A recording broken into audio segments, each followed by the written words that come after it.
Kicking off on Grotesque Theater, and tomorrow the key scene will be acted out. Clarence Thomas called Anita Hill a liar. Hill said Thomas sexually harassed her and she passed a lie detector test. We begin our team coverage with News 4's Steve Handelsman live in Washington. Steve? Good evening. They've learned the hard way, so the supporters of Clarence Thomas here are taking nothing for granted. He came out of the hearings ahead in the polls, and he seems to have momentum today here on the Hill. But the vote tomorrow could be very close. I think that the evidence is very strongly in favor of Clarence Thomas. Thomas's Senate sponsor, John Danforth, says he smells victory. By margins of about 2 to 1 or so, the American people are inclined to believe Clarence Thomas over Anita Hill. This entire proceeding is ended. Before the final gavel fell on the Judiciary Committee spectacle at 2 a.m. on Capitol Hill, the polls were already out. A USA Today sample of 758 people last night. Who is more believable? Thomas over Hill, 47 to 24%. The Los Angeles Times poll, Saturday and Sunday, 1,300 people nationwide. Should Thomas be confirmed? Yes, 51%, no, 25%. And in the same poll, support for Thomas among blacks, 61%. Among whites, 50%. President Bush is sore at the Democrats, but relieved at the polls. Yes, I am very pleased with the way the support all across the country is holding strong for Judge Thomas. It's important to note that among Afro-Americans, black Americans, that the support is very, very strong. Senator Bob Graham's office, please hold. Senator Bob Graham's office. Calls are flooding into the Senate. This was the office of undecided Florida Democrat Bob Graham. Among Republicans, only Jeffords and Packwood have said they'll vote no. 4 Democrats, Brode, DeConcini, Hollings, and today Bennett Johnson, say they will vote yes. I don't believe a woman who has been victimized, as she claims to have been, calls up just to say hello after the employment has been terminated. So among the remaining dozen undecided Democrats, Thomas needs the votes of 5. Vice President Quayle would break the 50-50 vote tie. But incredible as it may sound, tomorrow they will have another debate on Clarence Thomas. 5 hours and 45 minutes, and it could get nasty. The vote is still scheduled tomorrow at 6. This is Steve Handelsman reporting live from the U.S. Capitol. Back to you. Steve, thank you. Well, it's a vote that many senators might prefer to avoid for the obvious reasons. Feminists and civil rights activists and supporters of Thomas and supporters of Hill are going to be looking over the senators' shoulders. News 4's Tony Guida looks at how the senators in these parts intend to vote. Clarence, you made it this far on merit. The rest is going to be politics. The politics of the Clarence Thomas confirmation vote may not have been changed dramatically by the tumultuous hearings of the past 3 days. Political scientists tell News 4 they believe political ideology will have more to do with tomorrow night's vote than the explosive charges of Anita Hill, primarily because they have not been proven. Senators who came out for Thomas and said yes before will now have to say they have to think about it and review the transcripts. But for a senator to change their vote now would also mean they have to publicly come out and say one or the other of these 2 people is lying. And I think that's a difficult decision in the absence of a smoking gun. In New York, Democratic Senator Moynihan may have been swayed by the sexual harassment charges. Before they emerged, Moynihan favored Thomas. Now he's undecided. But Republican D'Amato remains firmly behind his president's choice. New Jersey senators both lined up against Thomas before, and they remain opposed. My decision was made a couple of weeks ago when, in an examination of Judge Thomas's record, I felt he wasn't seasoned enough, not experienced enough for the Supreme Court. So I wasn't swayed. In Connecticut, another possible switch. Democrat Lieberman, who was for Thomas, now is undecided.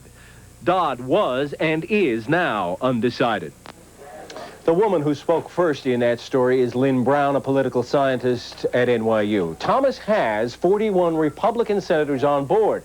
He needs the votes of only 9 Democrats to be assured of confirmation. Vice President Quayle, of course, would cast the tie-breaking vote. But neither Thomas nor the White House would be comfortable with such a slim margin. And they're both hoping they can count the 60-plus votes they believe that Thomas had before this controversy. Chuck, Sue? Thank you, Tony. Well, the incredible drama on Capitol Hill that began when Professor Hill took the witness stand Friday ended at 2 a.m. this morning. Committee Chairman Senator Joseph Biden brought his gavel down and ended the grueling Thomas confirmation hearings. These are just some of the highlights. He said that if I ever told anyone of his behavior that it would ruin his career. This was not an apology, nor was it an explanation. I would have preferred an assassin's bullet to this kind of living hell that they have put me and my family through. Anita Hill told me that she was upset because her boss was making sexual advances towards her. That she was clearly very disturbed by these advances and that she cried during the telephone call. I don't know who she was trying to kid, because the Anita Hill that I knew and worked with was nothing like that. She was a very hard, tough woman. She was opinionated, she was arrogant, she was a relentless debater, and she was the kind of woman who always made you feel like she was not going to be messed with.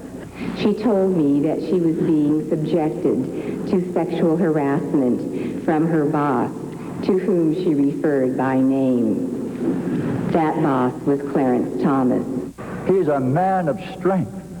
He's a man of character. He's a man of high moral standing. And I tell you that it's not possible that he could be linked with the kinds of things that have been alleged against him here. If it were true, it's the greatest Jekyll and Hyde stories in the history of mankind. Witnesses for both sides agree that Judge Thomas and Professor Hill have been damaged by the proceedings. The Senate Judiciary Committee decided not to hear the testimony of a woman who says she, too, was the victim of sexual pressure from Judge Thomas. Angela Wright, who was fired by Thomas when she worked at the EEOC, says the judge asked her out on dates, made frequent comments about her body, and once showed up uninvited at her home. Well, late last night, the committee decided to accept transcripts of an interview with Wright instead of having her testify. Due to the lateness of the hour, my counsel and the members of the Senate Judiciary Committee came to an agreement that the 2-hour testimony that I'd given by phone to the staffers when they contacted me would be sufficient. It would go in the record without rebuttal, and that is perfectly satisfactory to me. And Wright says she never felt threatened by Judge Thomas. She calls his alleged comments obnoxious and annoying. The testimony in the Thomas case rubs raw issues. Stereotypes involving men and women, black men and black women, again are being examined and discussed. News 4's Don Williams continues our reports. I would have preferred an assassin's bullet. It landed like the hit of a hammer. Judge Thomas throwing a roundhouse that left the Senate Judiciary Committee and America wobbling on its knees. We still have underlying racial attitudes about black men and their views of sex. It's the issue of race and black male sexuality. Political dynamite exploding across America. I believe that race is an issue in these proceedings. However, I think that he's really evoking these images that are going to instill guilt. In my personal opinion, every black man is on trial. It hit at the parts in all of us that harbor our unfounded opinions about others. Something Dr. Robert Carter at Teachers College of Columbia University says was hiding just beneath the surface at the hearings all along. I think he's saying something out loud that many people believe to be true in private. But what about the stereotypes and black male sexuality? Were Anita Hill's allegations that Judge Clarence Thomas talked of his sexual prowess and penis size provoking unfair images of black men? So some of the folklore that evolved around racist thinking had to do with the kinds of things that were talked about and described in repeatedly in detail during the hearings. It's ridiculous, and it has no bearing on this case at all. So what is the best possible outcome of all of this? Professor Carter says if the silence surrounding racism is broken, we can come clean about our views. We can then begin to erase some of the stereotypes buried in our psyches. And while it seems trite to say, to get beyond what we believe is real about others to who they really are will mean, of course, greater harmony. Don, Sue? thank you. Thanks, Don. While the American system is deciding the fate of Clarence Thomas, thoughts also turn today to the very beginning of this system and the man who helped make it possible. It is Columbus Day. This morning there was the annual wreath-laying ceremony at the statue of Christopher Columbus at Columbus Circle, and then the parade began. But in the midst of the celebration, the Thomas debate continued, and News 4's Gabe Pressman reports. New York observed a 91-year-old tradition today, honoring Christopher Columbus and the Italian Americans who helped make this the world's greatest city. All day, made to order for marchers, both politicians and non-politicians. And though the day belonged to the Italian explorer who lived 4 centuries ago, an issue that made history just this past weekend was uppermost in the minds of many paraders and spectators. Should Clarence Thomas be confirmed? You could find a better candidate just on the basis of judicial excellence, having nothing to do with his character. The president has nominated somebody who's going to move the court all the way to the right, particularly on reproductive freedom. You'd vote for him if you were in the Senate? Yes, I would. If he qualifies for the job and if he deserves it, let him have it. Among politicians, Democrats seem to be lining up against the president's nominee, while Republicans backed him. A United States Senate that's 99% white males had better understand that this issue is important to all of the people in this country, especially women. The senators are going to have to vote their conscience on this one. It really takes a call from inside yourself. I believe the man is a man of integrity, and I think there was a process to try to ruin him. It's just a shame that it came to this. You got a sense in talking to people along the parade route today that there's confusion among many New Yorkers about who's telling the truth, and a feeling of great sorrow that it all had to come out. On Fifth Avenue, Gabe Pressman, News 4, New York.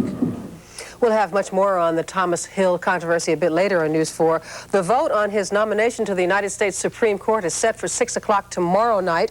The Senate goes into session at 10:30 in the morning. David Diaz looks at the issue of lie detectors, and we will have the latest out of Washington live from Steve Handelsman as the countdown on that Senate vote is underway.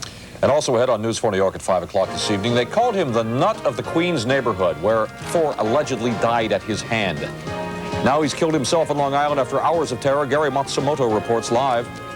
In Upper Manhattan, a search for 2 suspects after robbers storm an apartment and rape 3 young girls. Ellen Fleischer has that story. It's the annual Columbus Day sale, and retailers hope to ring up a lot more than $14.92. Are you cooperating? Connie